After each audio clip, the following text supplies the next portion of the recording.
Hi, ladies and gentlemen, and welcome to another edition of The Legend of the Traveling TARDIS. My name is Christian Basil. We want to welcome you back, and we have two special guests today for you.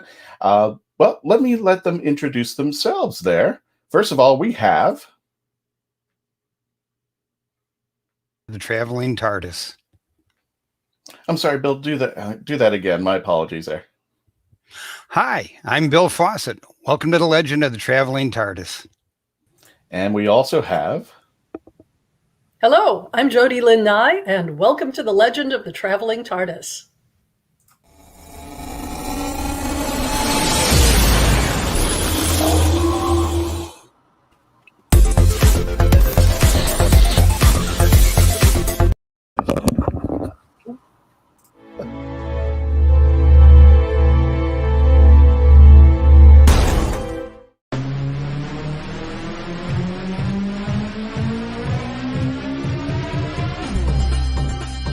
My name is Christian Basil. Years ago, I had an idea. I got myself a TARDIS. Took it to new places, met a lot of new people, took some great pictures, and talked Doctor Who. From Krypton Radio and the creators of the Hanging With web show, this is the legend of the Traveling TARDIS. Join me on my latest adventures and become part of the legend.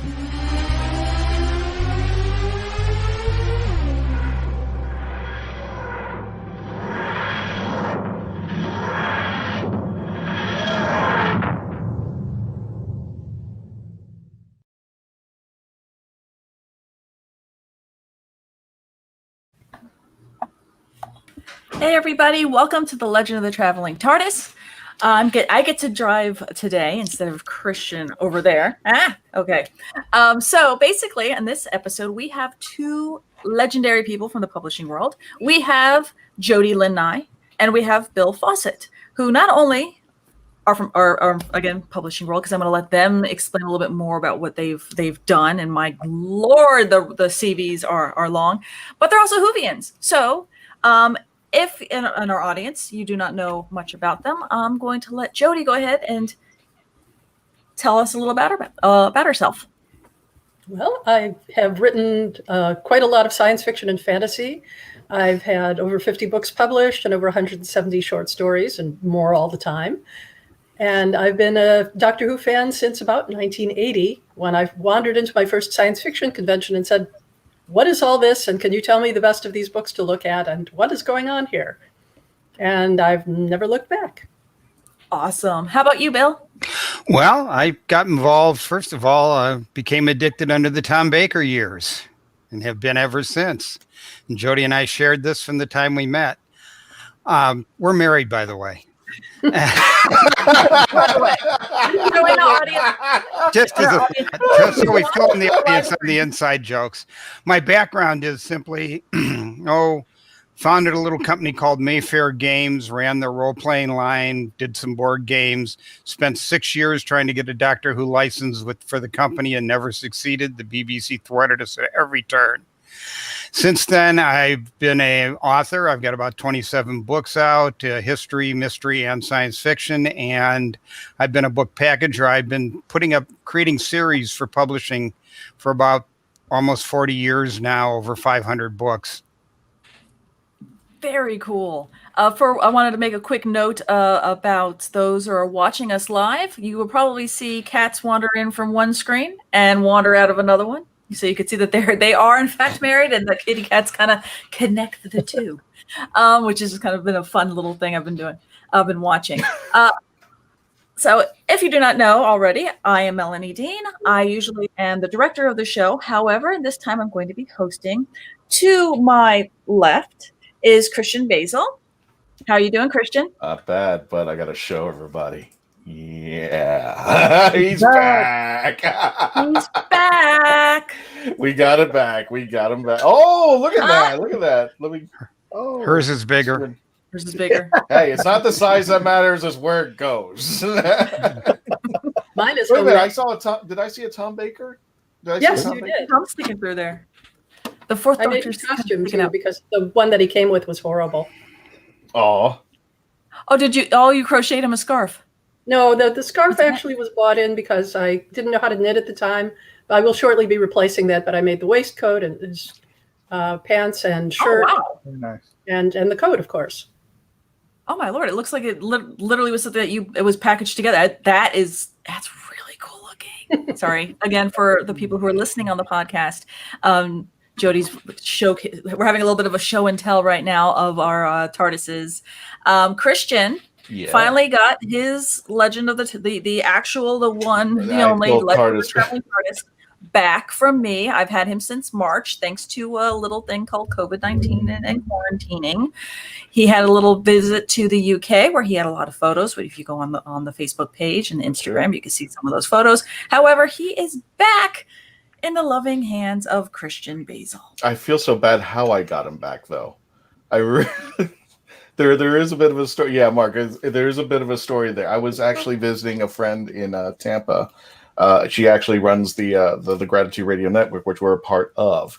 And Jen had purchased a building. She wanted me to come out there and take a look at it because don't want to say too much, but we might have some stuff going on in the Tampa area through that building. So this is, Melanie, I'm totally excited about this. I think I sent you pictures. Photos. You saw photos? Yeah, I was just like, this side of the bridge.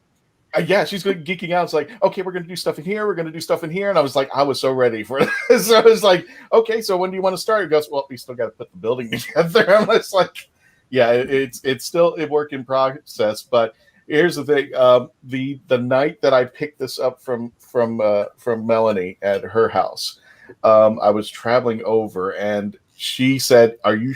I think you said something like, "Are you sure you want to come over?" Or you sent me a map. I sent you a screenshot of the current weather storm. And it was one of the most lightning storms that we've had. Yeah. And I have a little bit of a fear of lightning, as one of my great aunts had passed away from being struck by it. So it's kind of really in me when I see lightning, you go inside, you duck and cover, you don't go under a tree. All the little things you learn as a kid is in me. And he's saying, oh yeah, I'm on my way. And I'm like, because I'm going to literally throw it towards your car. Where we were, it hadn't even hit yet. It had not even hit, so it was still clear as day. And then when we started traveling, that's when it was and wrath of God and all the monsoon weather and the water was coming down. Yeah, and I had to pull over and get gas. And by the time we got there, we were both soaked. Mother Nature is angry. Oh God, yes, I was terrified about it, and then I felt so bad. We finally got up. Melanie's got types and look for a brick house, so we found the brick house, and lo and behold, Melanie's out there with a raincoat on like this. Yep, I was at my front door. I had it. I had my rain slicker on. I had my mask on. I had a painting of Bailey for him that I did of one of his pups. It was, and I had that in the back. And I had the TARDIS, and I walk up like, hey. Bye. That was it. I'll talk to you later. Nice. Sorry. Nicely done. You didn't get the symbolism on the trip. I mean, if that happened around the TARDIS in a flight, you'd know something was wrong instantly. Yeah. Right? Isn't that the season 10 intro when the lightning bolt starts striking? Yeah. Yes. Just nope. Bye. Before we get going, we haven't introduced one other person directly above me, if you're watching the show, and that is author Mark Muncy as he looks around. How are you doing, Mark? I'm doing great. How are you all today? So doing good, everybody. I'm so excited for this. I'm a big fan of both of these legendary authors. I got to meet Jody a few years ago at an event at Tampa Bay Comic-Con, and we did a little pre-show at a local bookstore here in St. Pete. And so we got to spend a little time chatting. And Bill, I've always been a fan of Mayfair Games from the early days. So thank you for bringing Rolaids to life. Those were lifesavers sometimes. Us old guys appreciate it. The name was funny because it literally came out of a beer drinking session at a Michigan. We had to name the line. And it was Saturday night, and we were done and exhausted and drinking beer in a pub. And the later it got, the better it sounded. And by the time we woke up Monday, that was the name of the Rolaids line. We did over 100 modules. Oh, wow.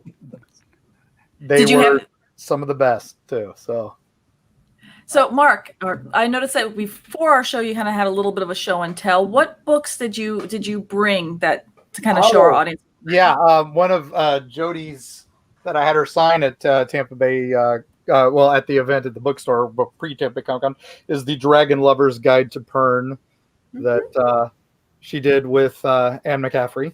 And it's wonderful illustrations and just a wonderful guide for those that love that book series, like I do. And then I also have some, I was looking for her collabs with Robert Asprin, but I couldn't find those because they're buried as we're redoing. I'm moving all my role-playing stuff, so I couldn't find any of Bill's stuff either. But I did find my early myth books that Robert Asprin, my first prints. Those are great. Which are was a pleasure to find. I thought I had lost those, so that was nice. But I got to find yours, Jody. I'm sorry. I know you have them. They're here somewhere. I mean, you remember signing them, so Yes. Yeah.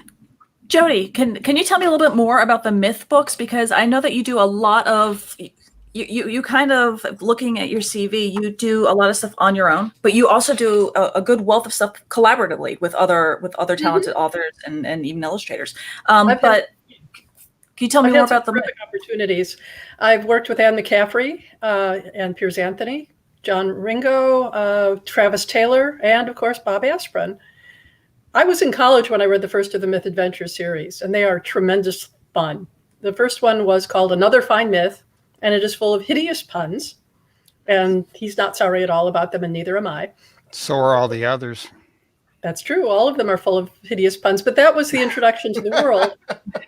And they are fun, they are positive, they're just goofy, and they are sort of the anti-Tolkien, the uber not Eddings, and all of the things where the stakes are the existence of the very world. No, this is more like, we want to get this hideously ugly trophy for our friend's birthday, so we're going to put our lives on the line and have this magical football game in which the hideous thing is the prize. So they're a great deal of fun.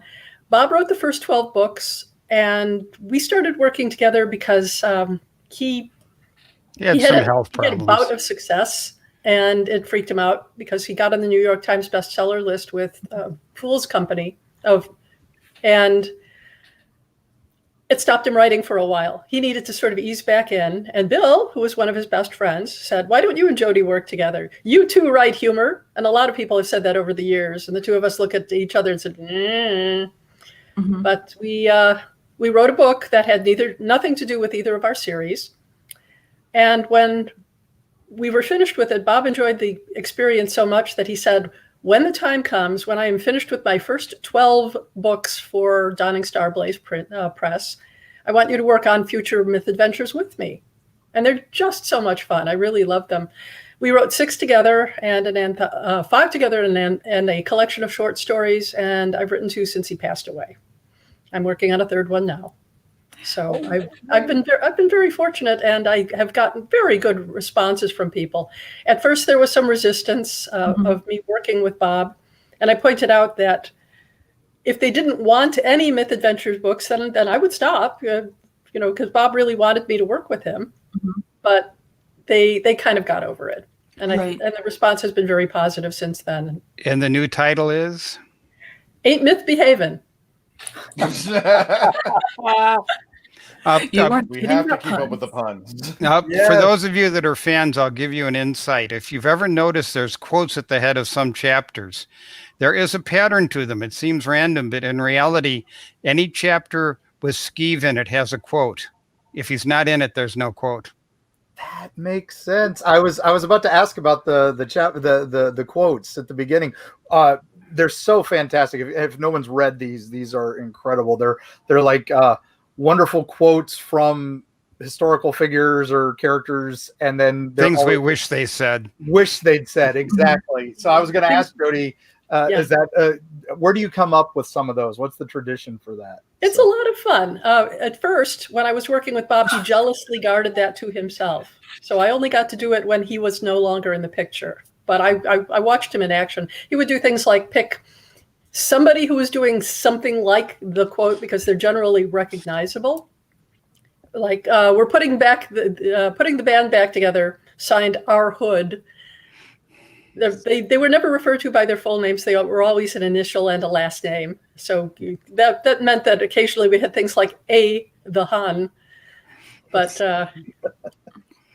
we try to make it match the chapter. Of course, it's an emphasis, and it's also something that people can look for like Easter eggs and enjoy all by themselves.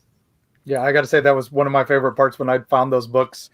Early days was those what drew me into the story. It was I'd find there was one by S. Holmes. It was like never judge a book by its cover, S. Holmes or something like that. It just made me laugh hysterically. And I was like, I'm done. I'm in. Gotta buy. So me too. That's how I got into it. I started reading the books long before I ever met Bob, but it was a joy.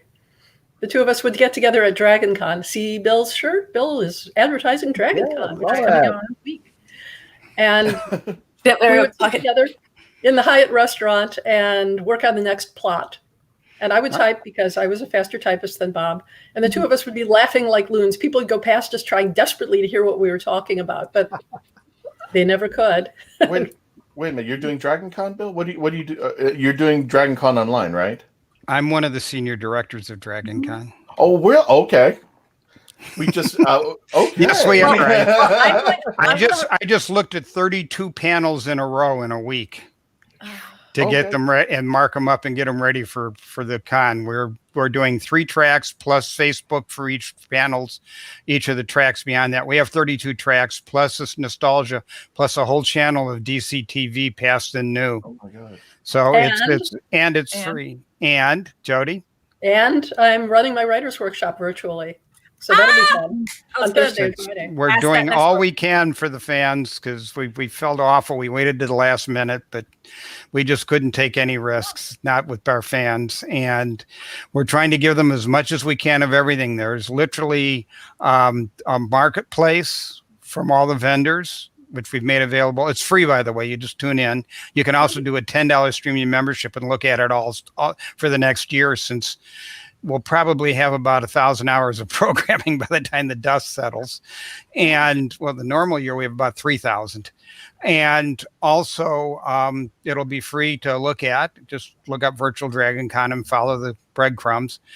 And we're going to have a bunch of live interviews with a bunch of people and a bunch of things you haven't seen before. And we're also rerunning some of our great panels. And a little hint, after 10 o'clock, watch the panels. That's when we get to put all the colorful and blue ones on, like when Carrie Fisher developed a potty mouth during her panel for one. Developed? Showed off. Known for being more than that. That's the appropriate.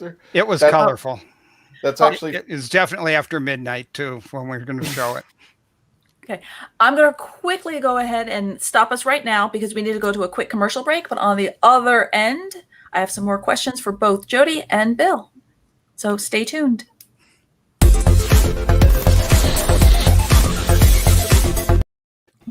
Bateman. What's the Bateman? A novel set in Florida, written by Florida author D.L. Havlin. Suspense, mystery, and murder. Evidence is in the bait. The Bateman is available at local bookstores and online.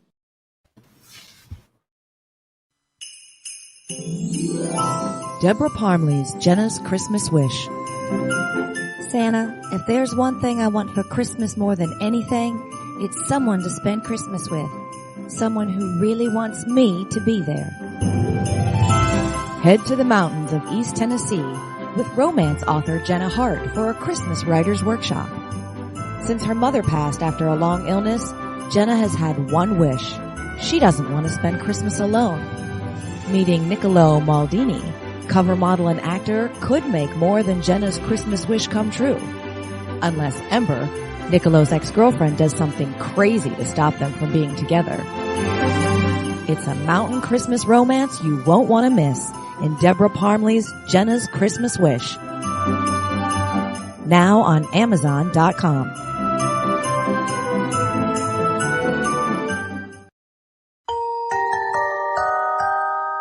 Jackie Sonnenberg's My Soul to Keep is a ghost story rooted in the realities of actual cults. When 13-year-old Sky Monroe arrives at her new boarding school, all she can think about is death and connecting with the afterlife. Soon she discovers her school's spirituality group, the Guardians of Light, and they have a secret.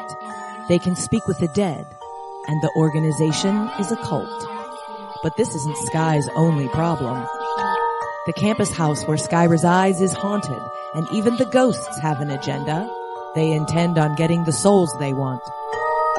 Filled with mystery and intrigue plucked straight from the headlines, author Jackie Sonnenberg's research and attention to detail give this ghost story an even more eerie atmosphere. Find My Soul to Keep on Amazon.com today. And for those of you just joining us on the live feed, whether it be Facebook page or YouTube, don't thank us. Thank our friends at geekinsider.com.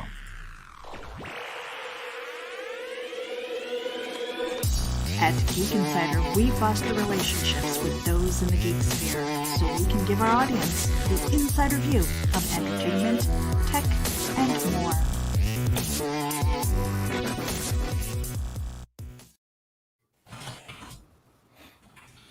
And ladies and gentlemen, welcome back to the Legend of the Traveling TARDIS. My name is Christian Basil. We're here with the lovely Jody Lynn Nye. We're here with Mr. Bill Fawcett himself, their husband and wife, but don't tell them. We're also here with the lovely Mark Muncie with Erie, Florida. And hosting this panel today is the lovely Melanie Dean of Pieces of Melee. Who? What? You. Christian, you said that you had a quick comment you wanted to... Yeah, actually I did. Insert? Because Bill doesn't know this yet, but I actually did something with Robert Bowen. We did they've already pre-recorded, so everybody's getting this little tidbit for the first time. We did a panel on Red Dwarf, The Promised Land. We discussed that episode. We've already did. It was a really cool hour, and I won't tell you too much about it, but I did like the episode, and we had a good time about that. And I know that they did some pre-recorded questions for Doctor Who podcasters, and I was honored to do that. So this is actually the first time the Legend of the Traveling TARDIS is part of Dragon Con, and welcome. It's online. Thank you. Yeah, well, thank you guys for doing that. There'll be a schedule up by Thursday where everyone can find it. There you go. There, but I'm going to turn the reins over to Melanie again. Melanie, take over. So the question I actually was going to start off, and we kind of already had dovetailed where we actually segued into it anyway, was Jody, I know that for years now, or at least a few that I'm aware of, that you've done a 2-day workshop for 6 years. There we go, because I've only attended like the last 3. So I don't know how many this was, but you've always done like a 2-day workshop with Dragon Con. So what started you getting into it, and then how did you keep, how do you keep it elevated? Because it's not like every time it's the same workshop, each time. You've got the foundations that you still hit, but it's different. So let me shut up and let you answer. Well, actually, this is year 10 for me. I started, 10 years ago. This was, I was asked to take the workshop over. Anne Crispin, who had run it before, was retiring from it. And I was honored and scared and intrigued all at the same time. I do enjoy teaching. I had taught at Columbia College Chicago for a year, but that was, I wasn't getting any of my own work done. So I said that I would only do seminars and things. But when I was approached to do this, I thought that it would be a great opportunity to give back to the convention, because it's been so very, very good to me for a very long time. And I have, when we are in real life, I have 20 students per year. And it is a basic workshop in that sometimes I have very, very basic beginners, but I want people to have something finished to show me. I'm not going to take someone who has never written anything, who has nothing to send into the workshop, because we do go over the manuscripts together, and I offer a personal written critique for them to go over and to make their story better, which is the whole idea of any writer's workshop. I introduce topics. I talk about things that are specific concerns. If I notice something that is a trend that is appearing within several manuscripts, like one year we had no fewer than 5, and I think as many as 8, that started with a character narrating who had no name. And one of my students said, I thought I was being punked when I read these. But you always have something specific to go over. Right.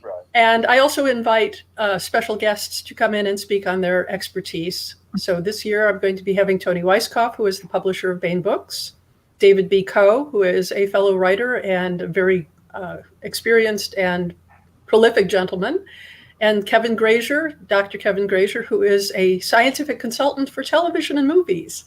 He's done Eureka and Battlestar Galactica and movies too numerous to name. So he's a lot of fun. I had him last year as well. So this year it will be smaller. I have fewer students, and so far there's been some really intriguing manuscripts presented to me. I'm very proud of some of them. A couple of them are very close to publishable, so I'm excited about that. I edited one of her graduates last year, who's now got the second of his trilogy coming out. Oh, wow. He's been published by a publisher who actually paid advances. Mm-hmm. So in order to do the workshop, what is the process? Because it seems like it's like a juried kind of thing where people are submitting you the manuscripts and then you go ahead and decide which your 20 students are?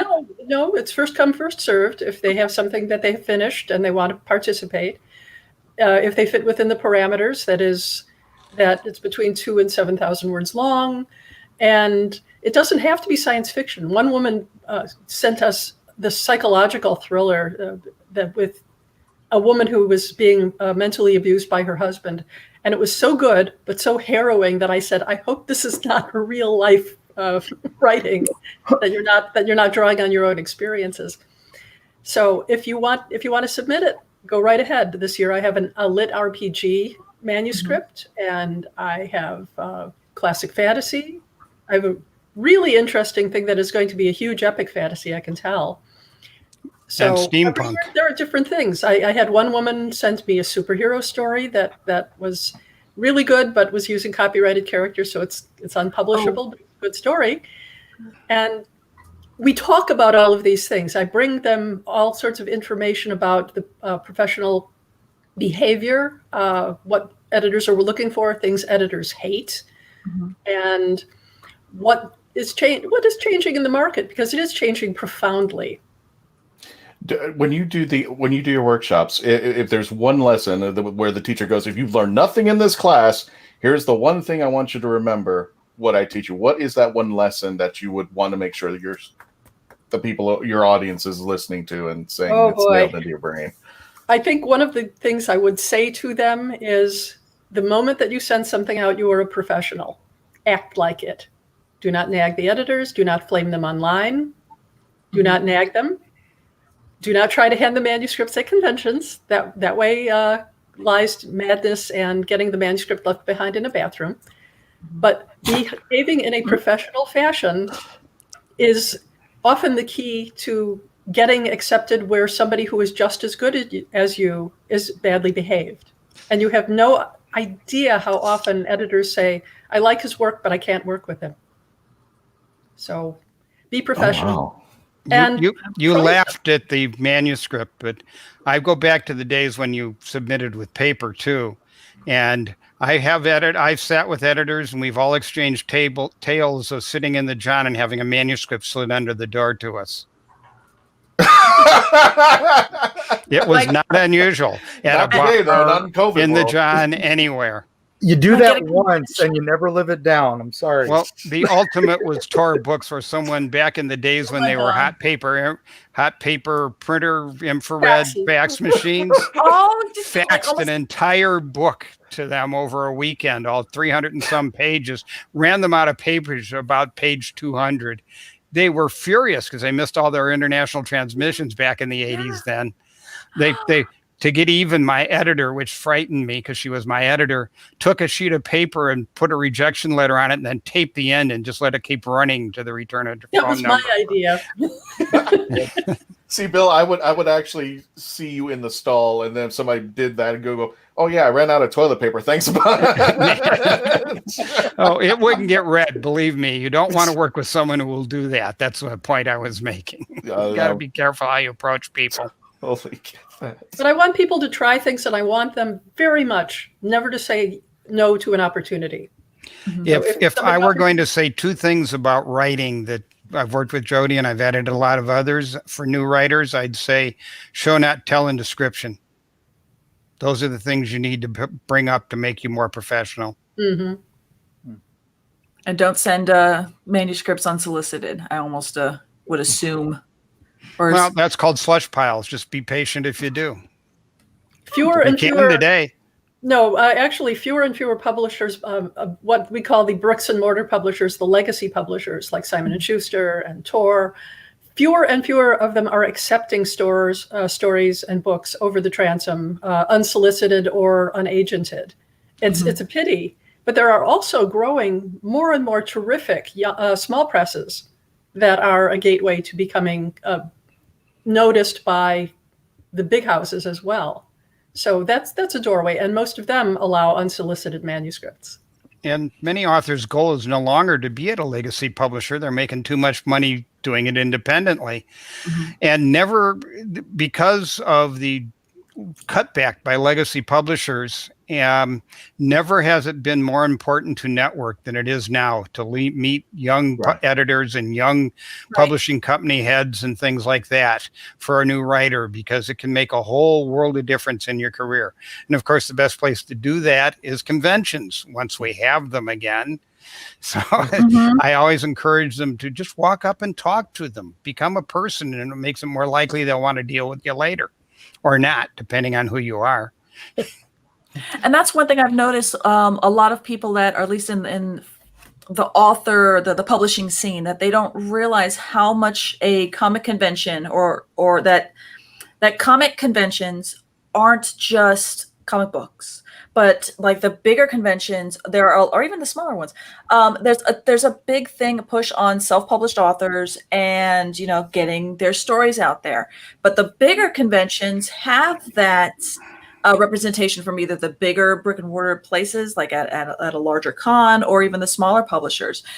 Is this something where you would kind of, the questions for either one of you to take, is this something that you would suggest to other, like trying to get out there authors, of start going to comic conventions and or other types of conventions that you would recommend, so they can get a little bit more expertise in the field and kind of getting out there and learning more about it? Go ahead, dear. We have an opportunity at Comic-Cons and other big conventions, thanks to Alexi Vandenberg and the Bard's Tower. Bark and I were both at one at Tampa Bay Comic-Con. And the authors who were in the Bard's Tower were, in fact, the literary track for the convention.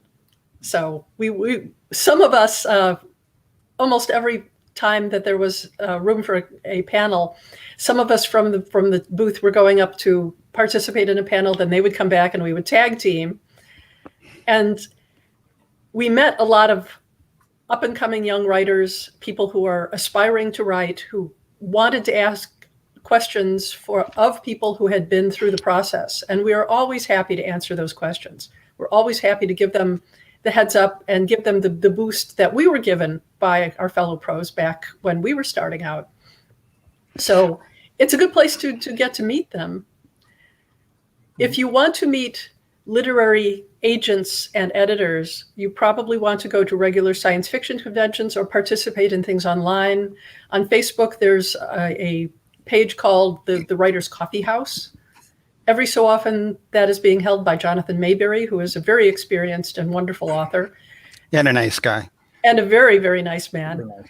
And he allows as many people as will fit into a Facebook group to participate in a Writer's Coffee House. So if you're early and you get your name on the list, then you can come in and ask questions and hang out with people that you may know their names of, get to know them, and have questions, ask them, please.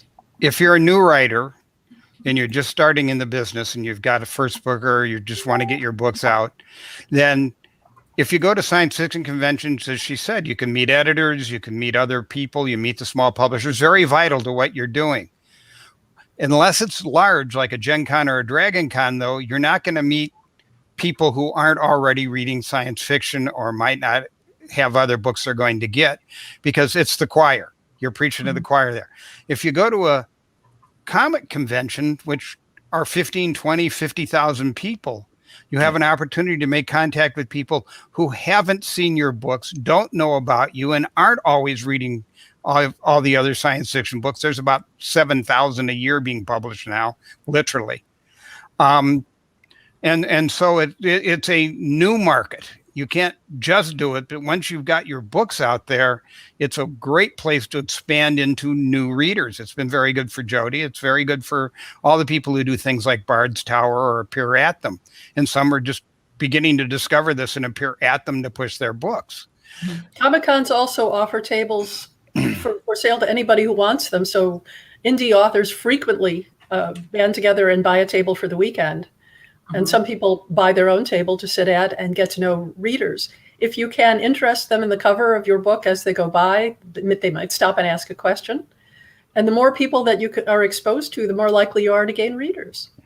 By the way, and anyone who's thinking about, I'll just go get a table, wait until you find out how much hassle and storm and drang it is to get it all set up and make it work at a convention, and how much expense you'll have involved. Go with other people or hit Bard's Tower. Don't, if you're just starting, get your own table. You won't attract attention when you're sitting next to DC Comics or something. So it's not worth that much effort. But a group of you, it would be very rewarding. On Bard's Tower, of course, where Alexi, gentleman who runs it, does all the work. That's an ideal situation. We all just get to stand and laugh at him as he falls over. I think he ropes some of us into the work as well. So I've worked with Alexi a few times too. So, but I've got a question for me. Is, I have a publisher who pays for my booths, so that's the nice thing. So. Gee, yeah. But I have a question for you, Bill and Jody, because you both been you both been at Dragon Con. You've seen probably some first. Let's say there's somebody who's either a first time seller, and you've made the recommendation to either shotgun with somebody, be part of something. But if you're out there, how would you explain to somebody who's their first time out there, and there's so much competition for authors out there. There's a ton of competition against each other. How would you give advice to somebody who is coming to Dragon Con saying, I want to really sell my books, I really want to shine? What would you recommend to that person to, I guess for a better term, compete with everybody else? Because all they've got is themselves and their book and their personality. All right. First of all, I'll recommend a little book Jody and I did called Pros and Cons. Okay. It's based on columns we did for the Suffolk Bulletin. And it gives a lot of these hints and other insights, and also how to participate in a panel and stuff. If I'm going to go to a convention, one of the first things I'll do is find out who's doing the programming and throw myself at their feet and beg to be on panels. Mm-hmm. That will get you the best audience you can and give you more people to meet. And it gives you a profile that you won't otherwise have. After that, I would meet other authors and hang with them. It's amazing how things like the Four Horsemen world and stuff came from authors who just got together at LibertyCon in this case. And you can network with other authors, and then their fans can become your fans, and you promote each other. And that's vital, that authors work together to promote each other. It helps greatly to get things out. I'm always pushing people, and Jody's always plugging books on her Facebook. And then finally, try not to drive everyone crazy. Don't try and dominate the panel, and never miss a chance to plug your book. Gotcha there. And I'm going to do everybody one favor, since I looked it up really fast. Anybody who's interested in that book, I've just posted a link to the Amazon book for Pros, Cons, Millionaire Dollar Writing. Their Amazon book is up there. You can just check it out if you'd like. But I just want to let you know, if you want to check out their book, it's right now on the link. You just click on it. Do it later. Wait until after the show. Don't go get it now. I'll also include the link when we post this to the podcast, as well as Facebook page and everything else when we wrap it together. We will make sure the link's in there, as well as anything else that we discuss as we go along. And remember, it all goes to feed the cats. Yes, must be the kitty. That's what I do. That's why I paint. I have to feed 5 little angry mouths that will let me know that they're hungry, even though they just got fed by their daddy. Anywho, I'm going to quickly break us for a quick commercial break, and when we return, we're going to talk a little bit more about Doctor Who, for those people who are on a Doctor Who podcast wanting to know a little bit more about Doctor Who and how these guys are Whovians when we return. So stick around.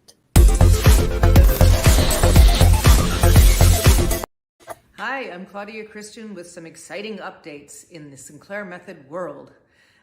First of all, we launched our new coaching page.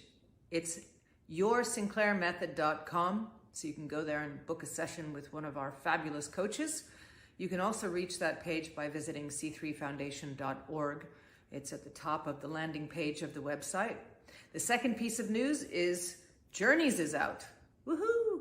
This book has been a long time in the making, and it is available in Amazon, Barnes & Noble, your local bookstore, and there's a limited amount of signed copies at c3foundation.org. So get your copy of Journeys now and visit the coaching page for some wonderful support. If you're on the Sinclair Method, you can book a session with a variety of different coaches. Take care and be well. Experience Samara's adventure as she imagines the people around her change into friendly cartoon animals right before her eyes. Journey with her in this poetic tale, My Cartoon Imagination at School. Alien invaders enslave Earth, unleashing hunters into the ruined wastes. One young survivor struggles to elude their monsters, clinging to hope. When he's stolen off the planet by a sarcastic starship AI, they pit their uneasy alliance against a treacherous galaxy. Explore a whole new verse of barbarism and betrayal. Wonder and adventure. In the Scion series by Michael J. Allen. Beginning with Book 1, Scion Conquered Earth. Available in print, ebook, and audio on Amazon.com. Welcome back to the Legend of the Traveling TARDIS. I am your host, Melanie Dean. With me are always panelists Christian Basil. Actually, he's usually the host. And Erie, Florida's Mark Muncy. Today we are talking to Bill Fawcett and Jody Lynn Nye. Right now, on our little third segment, we're going to actually talk a little bit more Doctor Who and what got them into Doctor Who and all the other kind of fun stuff. So now all of the professionalisms are out of the way. Let's talk about Doctor Who. So, first question I always have to ask everybody, who's your doctor? Whoever wants to go first, who is your doctor? Usually it's the one that you got into, the whole franchise. Tom Baker, number 4. Tom Baker is Doctor Who. And funny enough for me, when I first watched Doctor Who, I was also the 4th Doctor. Tom Baker was what I remember growing up watching with my dad. And I never watched the 5th Doctor because I don't know if it was with you guys too, but I know Christian has a similar story where PBS had the 4th Doctor and then he regenerated into this weird blonde guy. And then we started again with the 4th Doctor. So I never went past that, so he's always been entrenched as my doctor. Is there anything, since we both know that the 4th Doctor is both of your doctors, is there any particular episode or story arc that you just shined for the 4th Doctor, or who's your favorite companion for the 4th? Can I kill him now? Yes.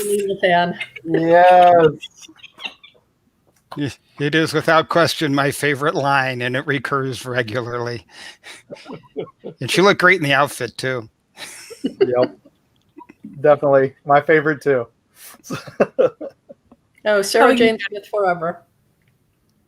I've always been like Sarah. I've always kind of liked Sarah Jane, and then Harry. If we had Harry a little bit longer as a companion. So for me, it's like when Doctor Who Scratchman came out, the novelization, I was just so happy that I had my original trio, my little team TARDIS back out there and having fun.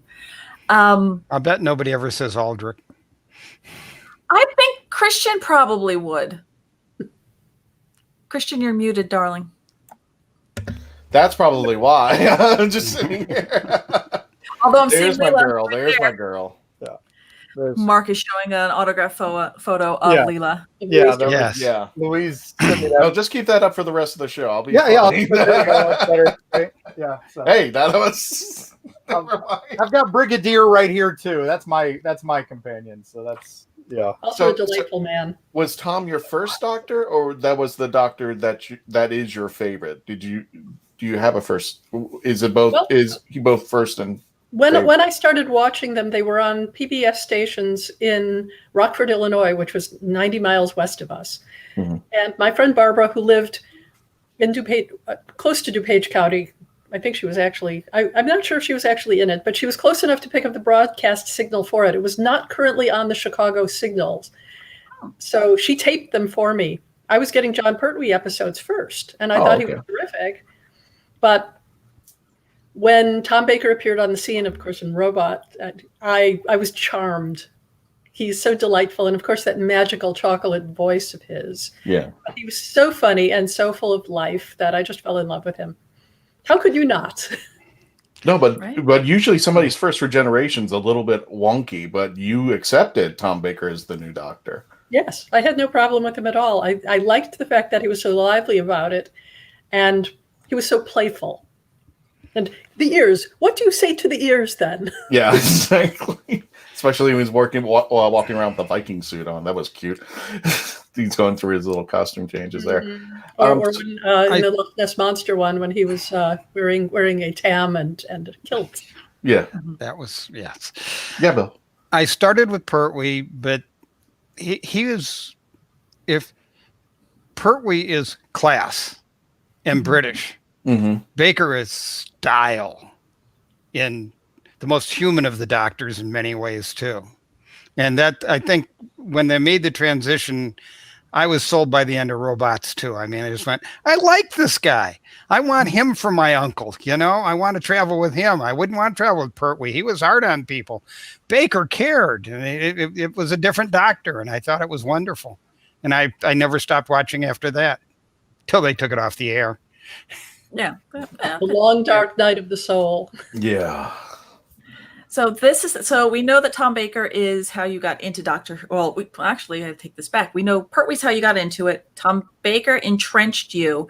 Did you continue watching the series? Do you watch the series now? Yes, yes, absolutely. There's a choice. In new, because I know a lot of people when they ask when they're posited the question, who's your doctor? You know, you always go with that your first doctor, and it's always sometimes classic. Sometimes people will say, I need to pick a classic and I want to pick a new. So in New Who, so from 9 on, do you have a particular favorite that you like watching? I was really surprised by Matt Smith. And I think that I saw a panel where the classic doctors were talking during the 50th anniversary show, and they said he is, for all the fact that he's a very, very young man, he's a very old doctor. And he presented that so incredibly well. And I liked his playfulness. There were so many good facets of that. So I think all of the people that have been chosen for the new doctors, what are you calling them if they're not classic? New Who. New Who. Okay, New Who. I like the people that they've chosen for New Who just as much as I like the people who came before. Yeah, I was aggravated with the way that Colin Baker was portrayed then, but he has his doctor's very much redeemed himself in the Big Finish audio plays. I think those are amazing. Mm-hmm. But as a person also, I found him to be really charming as well. He's very funny, and he really loved doing the part. He was told to be that abrasive. Right. So I think he might have been different if he'd been left to his own devices.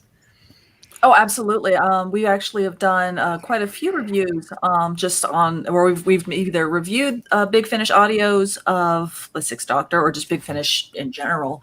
But we've always kind of brought up the fact that Big Finish has kind of redeemed the Sixth Doctor in a way, because there was so much push and pull of what they wanted between the writer and then the costumer and then the designer. Well, actually, it was the director who kind of told the costumer what he wanted to do with the Joseph's Technicolor dream coat. And meanwhile, you come to find out that Colin kind of wanted what the Ninth Doctor had and had more of that leather kind of gruff, and that's what he was. But then you had the the Rainbow Nightmare, Mm-hmm. which I like the blue. I like the blue one better. But no, with Big Finish, you really did get to see more.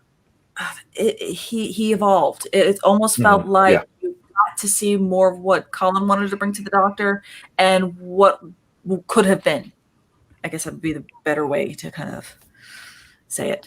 I think as characters that I liked, I think Tennant's got to be high on my list.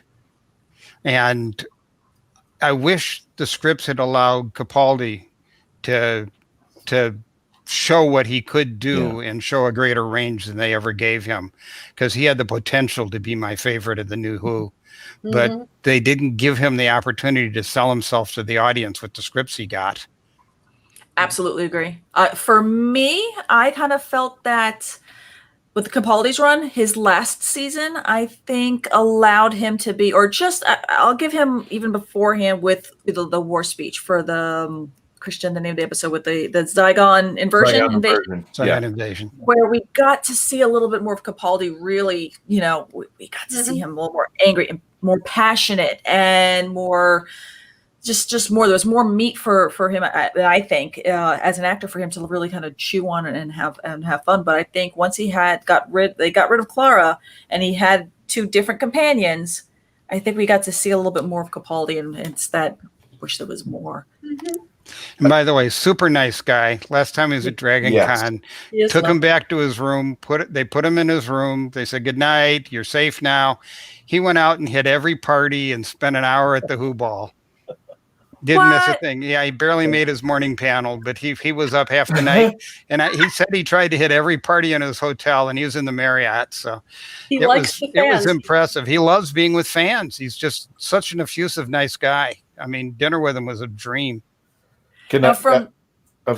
Well, I was going to add, Melanie, I was going to tell a little bit about the Peter Capaldi story, because first of all, in my opinion, I think he should have been Rock and Roll Doctor day one. I think we should. I think that little arc going over to grumpy guy kind of got thrown in a bad spot, and I think he should have started with Rock and Roll, wiry haired kind of guy, and I think we would be still talking about him to this day.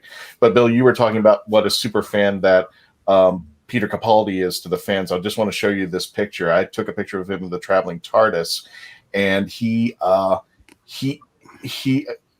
me, "Well, what do I do with this thing?" Because he didn't know what to do at all. And this is the result of what happened right then and there. It's one of the best pictures.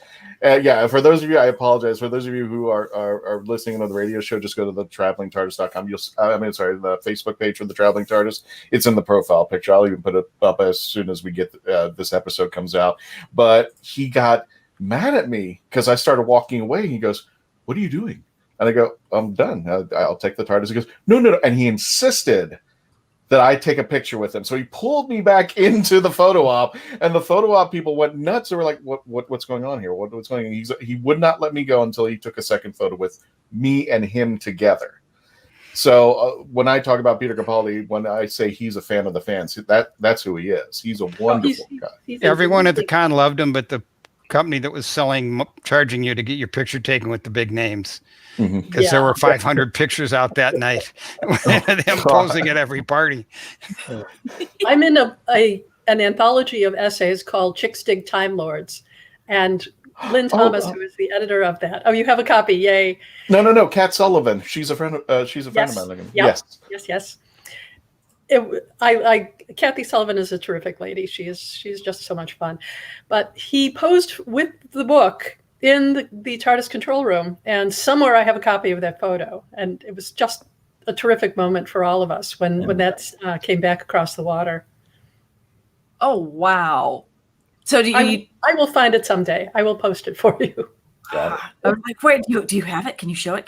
Now, I do know that you have some photos that you're going to kind of give us a little show and tell on. So anyone that's watching can see this. If you're listening on the podcast, you're going to have to check the YouTube channel so that you can go back and look at around that 55-minute mark to see what's going on. But before that, we need to squeeze one more tiny little quick commercial in here because we went over in our first segment. Christian, throw that commercial in and we'll go back to show and tell in just a moment.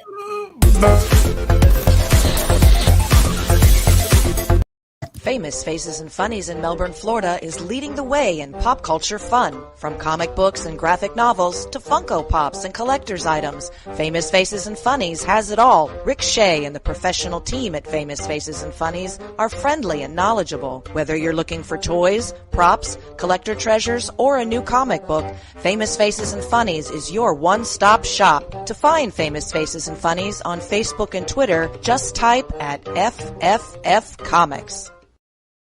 Now on Amazon.com, iCoin from author Jeremy Mosby. It's an alternate reality, and the leader of the planet iCoin is none other than Benjamin Franklin.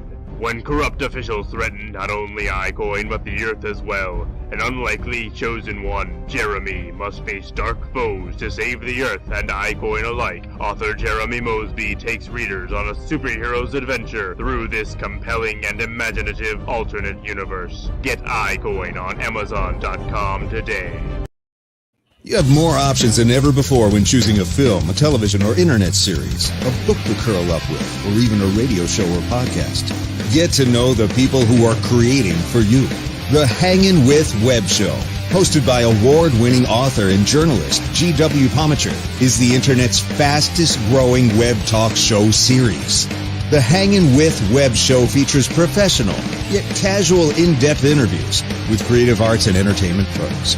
Meet the people behind a digital revolution in creating more quality content than ever before in the history of media. Find the Hangin' With Web Show on YouTube, Facebook, or Twitter, or simply go to www.hanginwithshow.com. That's www.hanginwithshow.com. Welcome back to the Legend of the Traveling TARDIS. This is Melanie, where I am joined by Christian Basil, Erie, Florida's Mark Muncy, and we're continuing our interview with Jody Lynn Nye and Bill Fawcett. One quick note, one of our viewers just wanted to kind of chime in saying that they do have that book I've already forgotten the title of Chicks. Chicks Dig Time Lords? Chicks Dig Time Lords. My brain just went Time Lords. I'm like, no, there were some words before that, Melanie. Come on, think. Your memory does not work in here. My essay is called Hopelessly Devoted to Who. Ooh. So Sadako 24, you need to go ahead and look through that, because that way you could find that particular essay and you can't get that song out of my mind now. So, Jody, you have some photos that you wanted to share. I can go ahead and get your screen to share if you wish, if you'd like to kind of share with the audience what you have. Let's see how we can do this. While she's getting ready, you were talking about favorite doctors. I think what indicates it. Go ahead. There's one. Let's see. Nice between there. This one's a good one. Oh, Patrick. Yeah. Patrick Troughton. And we got to see a few of these before the show, Christian. You missed out. Not fair. Were a lot of things just behind the backstage or press tables, or? I was at the 20th anniversary event in Rosemont, Illinois, and they had flown in about 20 or so of the Doctor Who actors, and I love this because this is what the room looked like. They did not have enough chairs. They did not have enough alcohol, and everyone was sitting on the floor. Round. Oh. That's amazing. It was a why lot of planning fun, is important, right, Bill, for Dragon Con? Oh, yes. We pre-plan all our parties. Yes. Ha. Absolutely. Oh, there's a Nicholas Courtney I see. Let me see Mary. I've got some very lovely pictures of him. He was a darling. For the radio show, we had Mary Tam, we had Tom Baker, we had John Pertwee, Patrick Troughton, Nicholas Courtney. Oh wow, gosh. Oh yeah. Here's a face that you probably real Whovians know that face. Yes, we do. Yes. Master. Yes. He was very sweet. I enjoyed it. World's nicest Dalek. Here, just because I am not leaving anyone out. Adric. Okay, so the weirdest story about this event this night. Is there one weird story about this particular moment? Which moment in particular? Anyone you want. Anyone you want to reveal. Four different events here.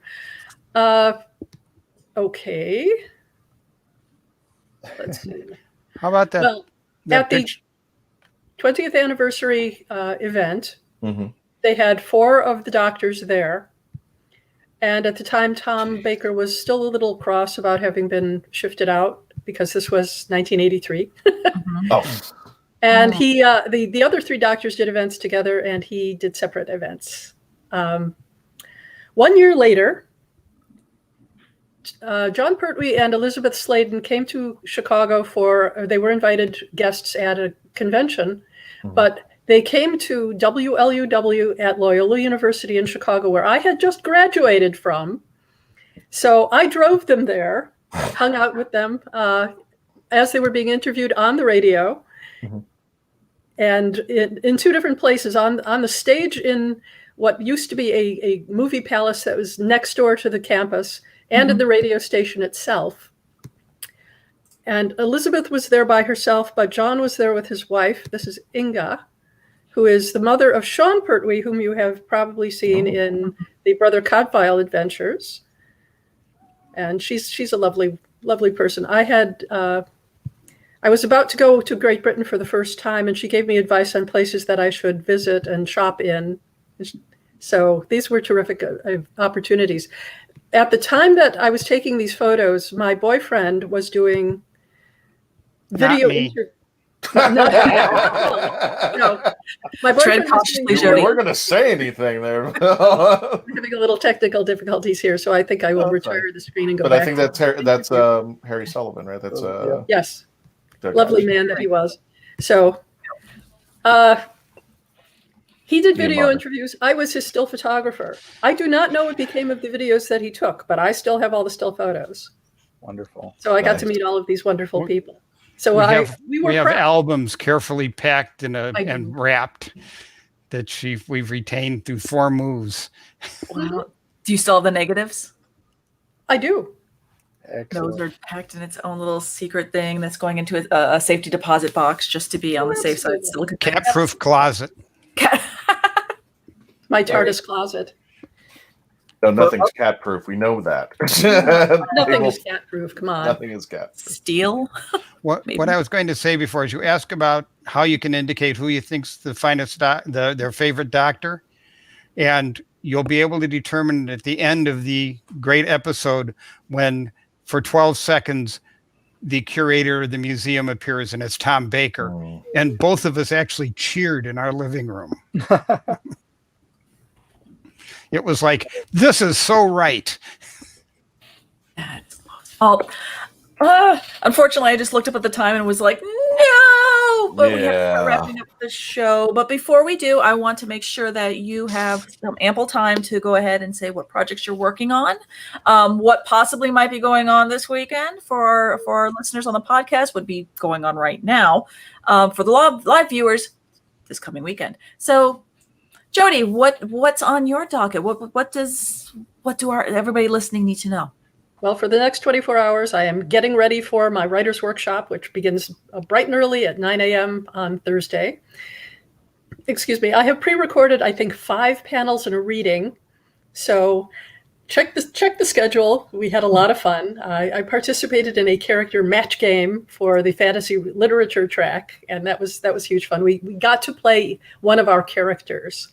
So that was fun. And your character? My character is Sergeant Dina Malone, who is one of the 2 main characters in my science fiction humorous detective stories. So she was kind of a tough sell. She's from the New York area, and she's got this alien living in a midsection. So it's kind of a witness protection program in a new kind of way. But I also have several other panels that I participated in. I did a reading for the science fiction literature track that is on their will be on their Facebook page. Okay. And there is so much for people to enjoy with DragonCon Goes Virtual. Please drop into the website and follow the links, and you'll really have a good time. I am working on a Myth Adventures novel, Myth Behaven. I'm working on a couple of short stories and a novel for Eric Flint in the 1632 universe. And I was very honored to be asked by him, and I think it'll be a great deal of fun. Oh my God! Participating in Ring of Fire Con for that perchance. Then Yes, I'll be. Yes, I'll, we both I'll be are. on it. Yeah, I'll be on it too. We'll have a look. I have Eric. just Eric registered. asked me for about 5 panels, I think, already. Fantastic. I just registered. I can't wait for that. For those that haven't read it, the 1632 series by Eric Flint is amazing. And it's all time travel. A city in West Virginia in 2000 gets sent back to the middle of the 30 Years' War in Germany and creates an alternate timeline universe that is awesome. So, What about you, Bill? Let's see. I'm just finishing an unsold novel that's Armored Combat in 2040, The Heroes of the Kurds. And they recreate the Mongol Empire in 6 books with military armor. I think the most fun I had was naming it, which was, you know how tanks were named tanks because they were labeled, the crates that came them in, water tanks. And that's why we call tanks tanks. I never knew They were that. first shipped in World War I to Europe and across the Channel. And these were General Ordnance garments, which were shipped out. And so in the Mideast, and the hero wears a blue turban, the Gogs and their later on major armament General Ordnance garments, Magogs, are running wild in the Mideast for the biblical reference. And I'm, of course, been working on DragonCon, www.dragoncon.org. Check in, join us. It's free. We're welcome. Everyone is welcome, whether you've come again or not, and we'd love to see you there. And other than that, editing and putting a few other books together and revising a series of short stories I did for a series called The Fleet into a short novel, featuring a character who is a lousy shot, is a quartermaster, and pretty much wins the war. Very cool. Oh my God. Both of you, I don't know how on earth with such huge just lists and lists and lists, how hyper organized you must both be. Or am I just being very, very giving you a lot more credit than should be deserved? A lot more credit than we I didn't say it that way. I'm being honest. I'm being frank. Well, you know. Oh, yes. All writers are terribly organized. We welcome our alien overlords. But thank you so very much for being on our podcast and making the time for tonight to be on here and to tell us a little bit about everything that you're working on especially with the workshops, with DragonCon coming up, and all of your amazing literary projects in the pipeline. After our show, we'll definitely make sure that we get all of the links that you want to directing everybody towards. That way we make sure we tie them into it.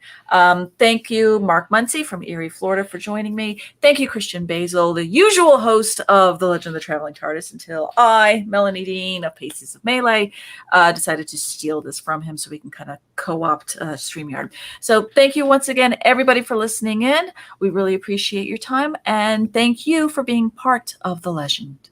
No, thank you, Melanie Dean, for hosting. You were awesome. You were awesome, awesome, awesome, awesome. But we got to go. We can't stay here.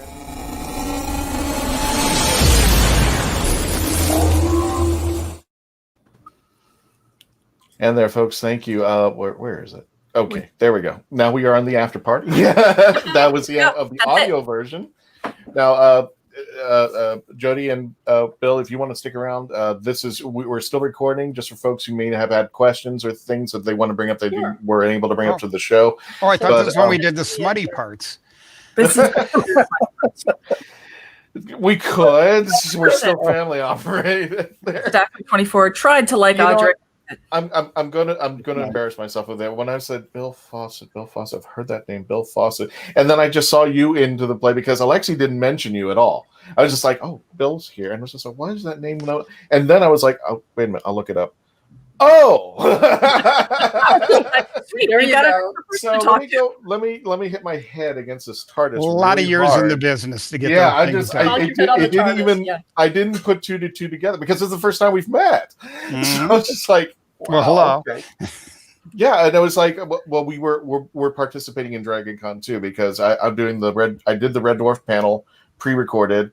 They asked a lot of us podcasters to come out and do questions. They were asking like, individual there's something going on over there. But I've been working with Robert, and sweet guy. I mean, we were just doing it, but I think, I'm going to put this up there.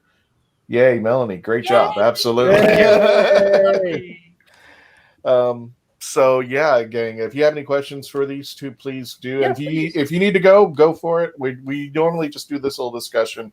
So anybody in the audience who hasn't had a chance to ask questions, or if they want to continue the discussion, but this the audio version is already over. This is just like an extra bonus we call the after party. I'll even answer Dragon Con secret questions.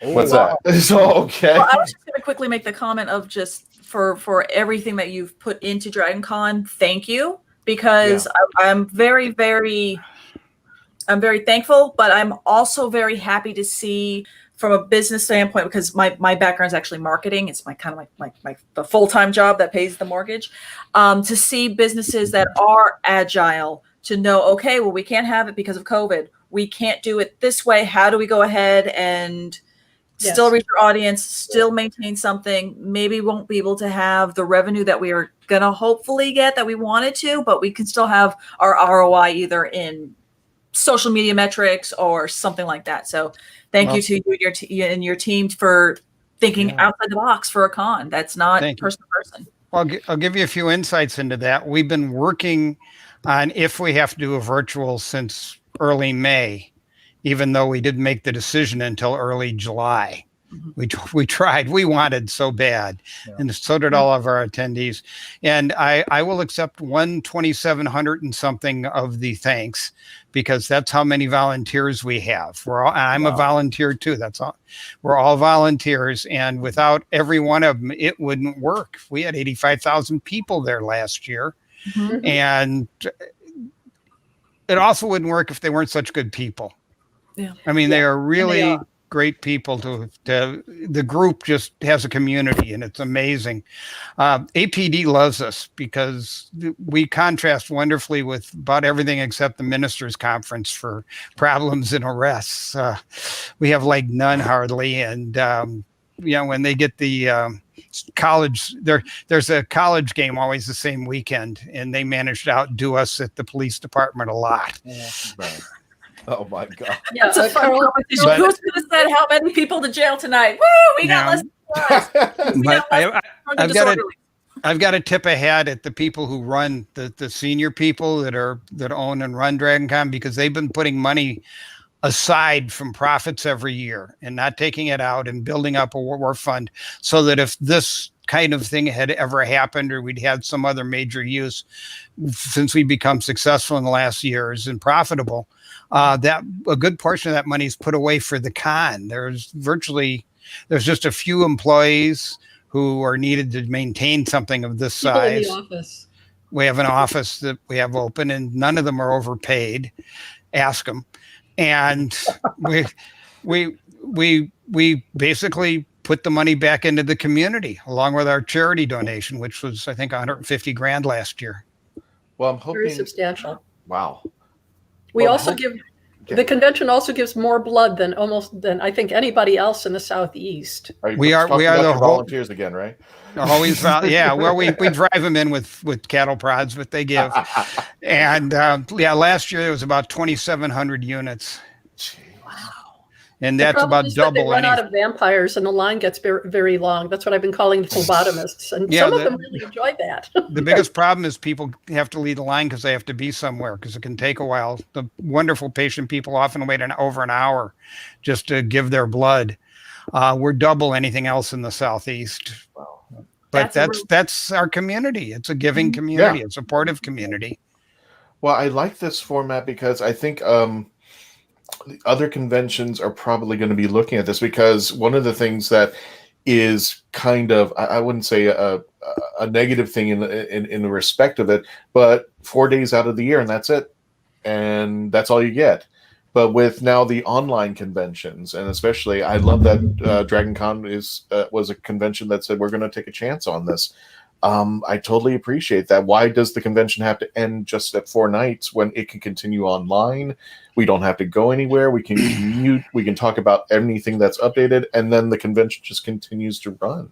You can get the streaming thing for the year and access it and past conventions Mhm. all year round and look at panels on anything that interests you and the old appearances of big name stars and things and their big auditorium appearances all through the year, along with communicating on what must be 20 or 30 different Facebook and other groups at this point. So we're all very happy, and as I said, it's the community that's our response. We feel responsible too. We also had an advantage where we are involved and assist with MomoCon, and they did it first, so we learned a lot from what they did and how to make it function. Mostly technical and how to set up the equipment, which was like when they were doing it in March, setting up in March for an April, that was a learning experience. Right. So hopefully when things snafu, we'll find a new way to screw up instead of the ways they did. Dragon Con never makes the same mistake twice. They fix the mistakes and then other things come up. We find a new way. Right. We like to think of our guests as just our attendees as just endlessly creative. I love that's so one many- point for 2020 cons is that a lot of them you have the sect of people who are being agile, going into virtual. We're going to do it, but there is no playbook that everybody has. Not like a typical convention where you can go to other, if you attend other conventions and you go, okay, well, this is what this one in the Northwest does, and this one that does in the West. And you're like, okay, well, I could take and learn from other people's mistakes and take the good things, which is honestly what wise people do. You try not to make the mistake yourself, learn from the other person who made the mistake and take it there. But here with virtual cons, we were all doing that within 2020. And to your point, you're already doing the wise thing of finding out, okay, what didn't work for this con, what didn't work, because you don't have that great pool of wealth for years and years of virtual cons of what you should do and what platforms. And that's the great thing for anyone that has any arresting ways of wanting to go, anything that they don't want to go to a con or don't want to watch it. Every con's different. And as we keep going along, if you've gone to any other virtual con, each one's getting better. So Dragon Con's probably, after already taking great things from Momo. No, go ahead, set the bar high so when we trip, it looks bad. I've got to give credit to trackheads. We have 32 different tracks plus about 20 other sets of programming, and our trackheads have been around over a decade on the average, and they really came through with great stuff for us to get it on. There'll be 3 on. What we did is we have 3 tracks, plus we have on those major tracks, we have 3 presentations from each of the 32 tracks, plus the other major events. And then there were between 1 and 10 other things on each of the tracks' Facebook page as well that you can go to over that weekend. And it starts Thursday night and ends Monday. Media. Pardon? Quite a lot of things are being done on social media because it's accessible to a lot of people. I made a mistake, and I'm going to do this now, or Melanie, or Sage is going to kill me. So I'll make this little advertisement since it's part of the video there. For you folks who've been watching the show, you've been seeing our sponsors. If you want to be part of the sponsorship with the Legend of the Traveling TARDIS, well, we're now 37,000 Facebook subscribers strong for a Doctor Who podcast, over 12,000 YouTube subscribers with the Hanging With web show.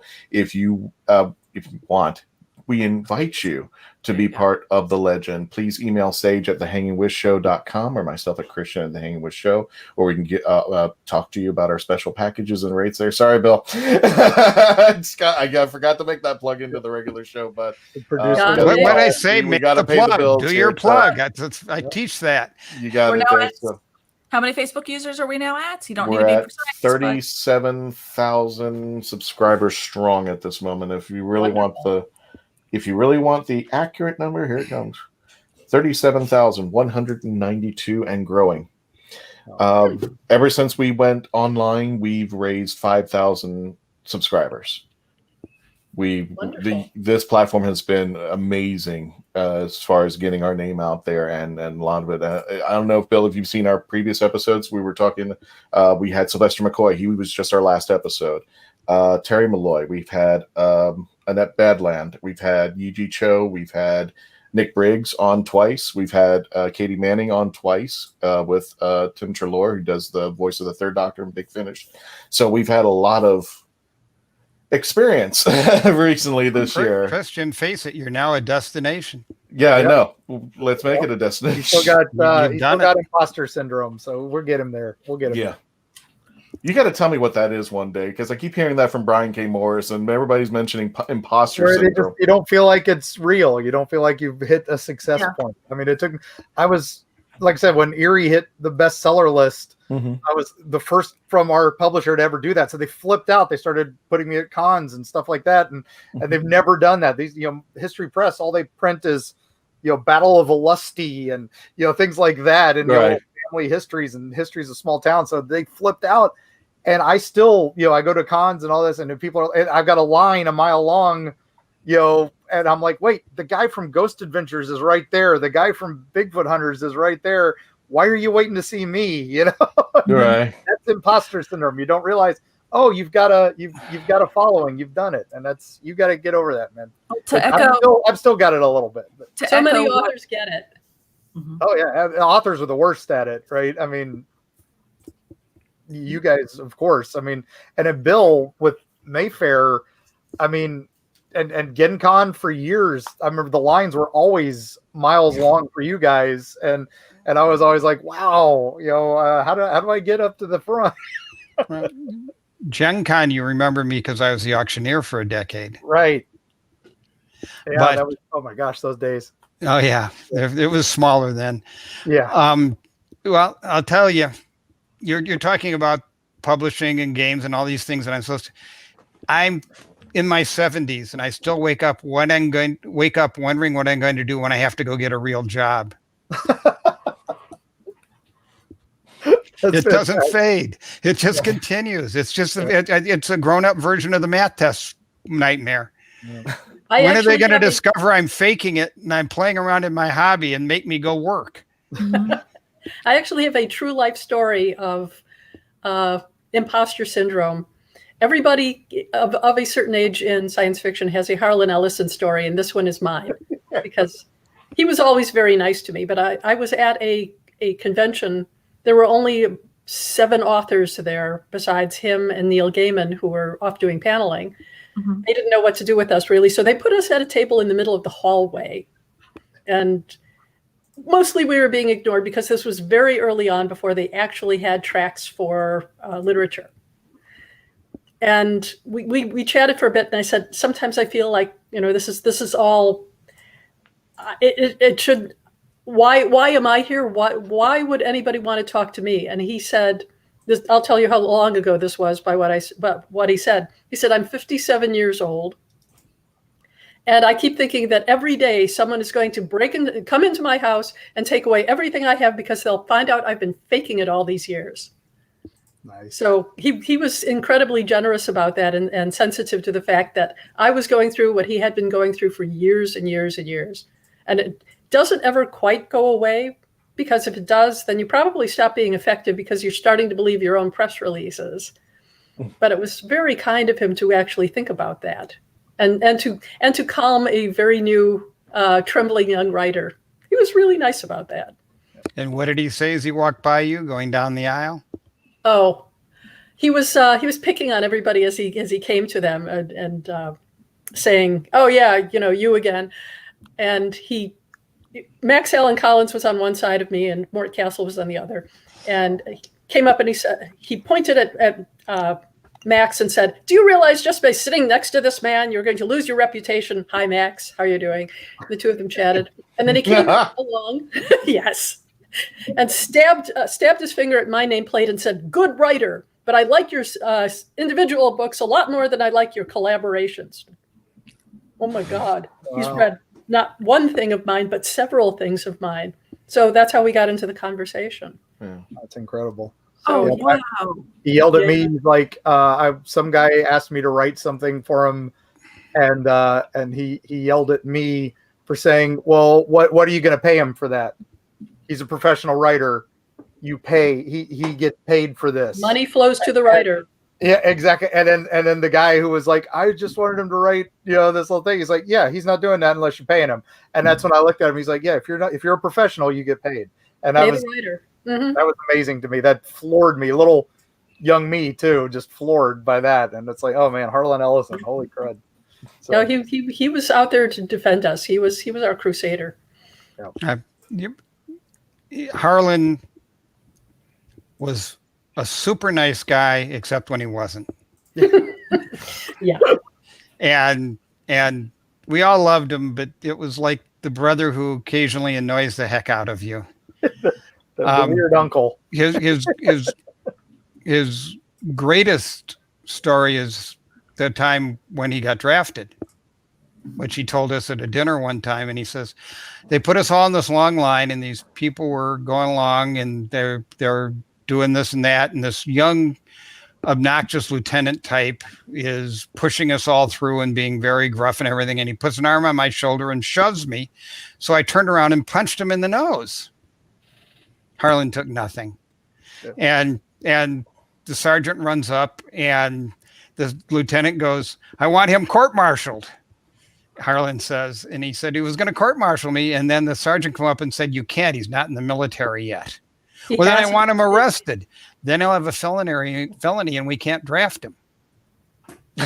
And the lieutenant fumed and watched as everything was processed. And in those days during the Vietnam War, they went down and they didn't just put you in the Army, they assigned you. The big guys got the Marines and whatever. And the guys going down, Army, Navy, Army, Marine, Navy. He got to Harlan and went airborne, Army, Navy. Now Harlan's 5'0" and No, he was 110 pounds. He was 5'7". Pardon? He was 5'7". Yeah, it's 5'7", a little taller than me, in fact. And that's why he liked me.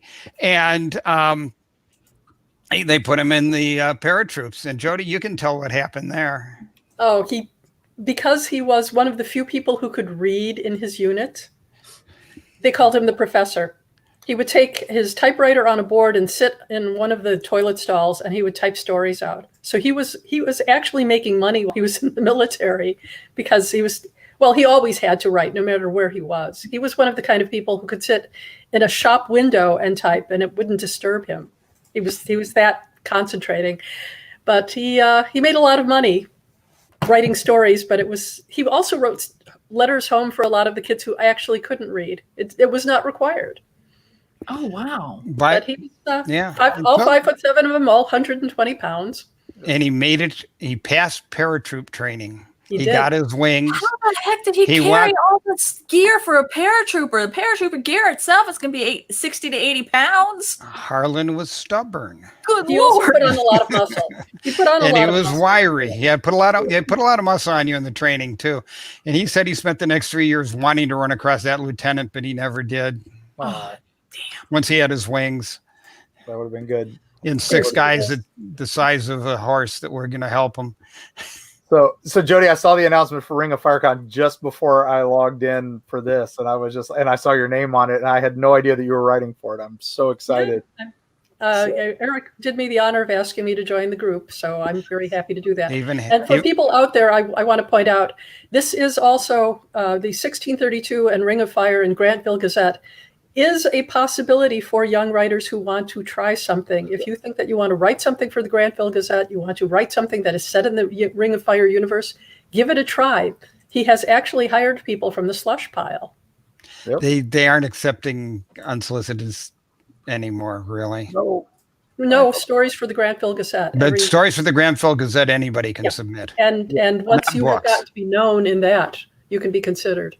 Mm-hmm. And that's like I said, I've been doing Erie, Florida, and Florida books for so long, and I'm trying to get back into fiction because it's been since late '80s that I did that. So it's like, when I saw that was coming, that he was accepting again for Grantville, I was like, my next book is Erie, Appalachia, so it's about Mothman, and I'm doing a lot of research up in West Virginia area. So I'm like, that sort of fits. Yeah, exactly. I'm like, I wonder if he's done anything with that yet. And so I've been scouring Grantville articles recently, and then I saw the con coming up, and then I'm like, oh man, yeah, so just perfect storm. Give it a go. Give it a go. His editors are Walt Boyce and Joy Ward, so send something in. That is the plan. So, but thank you guys so much for being on. I've got to run. Yeah. No problem. Well, Melanie, I was about to say, if you'd like, you can go ahead. Unless you have a last minute thing, I'll go ahead and end the broadcast now. Yeah, no, go ahead. Thank everybody. www.dragoncon.org this weekend. That's right. Catch these guys and me. I'm going to be there. So, folks, thank you for joining us there. We're going to have another episode next week, and just stay logged on, stay tuned in, and again, become part of the legend. Thanks for coming, and please stay safe out there. Wash your damn hands. Wash your damn hands. Put your mask on.